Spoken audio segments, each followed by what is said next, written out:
મનીષ સિસોદિયાના ભાજપ ઉપર ગંભીર આરોપ। ટીઆરપી ગેમ ઝોન કાંડમાં ભાજપના નેતાઓ સામેલ હોવાનો સિસોદિયાનો આરોપ। ટીઆરપી ગેમ ઝોન કાંડમાં ભાજપના સિનિયર લીડરો સામેલ હતા તેવી વાત કરી સિસોદિયાએ।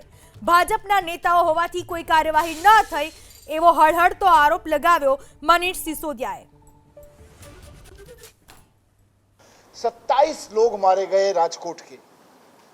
इसी राजकोट तो छोटा सा शहर है, राजकोट के 27 परिवारों ने अपने लोग खो दिए, उसमें से 9 बच्चे थे। और कौन नहीं जानता है कि इस सारे कांड में भारतीय जनता पार्टी के नेता शामिल थे। कौन नहीं जानता है कि भारतीय जनता पार्टी के सीनियर लीडर्स इस पूरे हत्याकांड के पीछे थे। हत्या थी ये 27 लोगों की, लेकिन क्योंकि भारतीय जनता पार्टी को लगता है कि जनता तो हमारी गुलाम है, राजकोट के लोग, गुजरात के लोग तो हमारे गुलाम हैं, इसलिए किसी भी भारतीय जनता पार्टी के नेता के ऊपर कोई कार्रवाई नहीं हुई। किसी का नाम तक नहीं आने दिया बीजेपी की सरकार ने।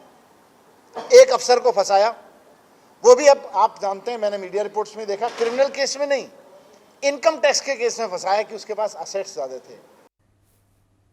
तो प्रचाરના अंतिम दिवसे मनीष सिसोदियाए भाजप पर गंभीर आरोप लगाव्या।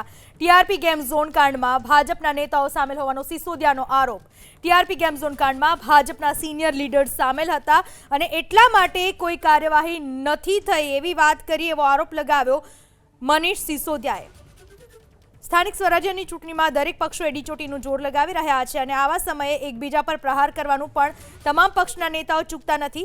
ત્યારે પ્રચારના અંતિમ દિવસે મનીષ સિસોદિયાએ ભાજપ ઉપર આ પ્રકારના ગંભીર આરોપ લગાવ્યા।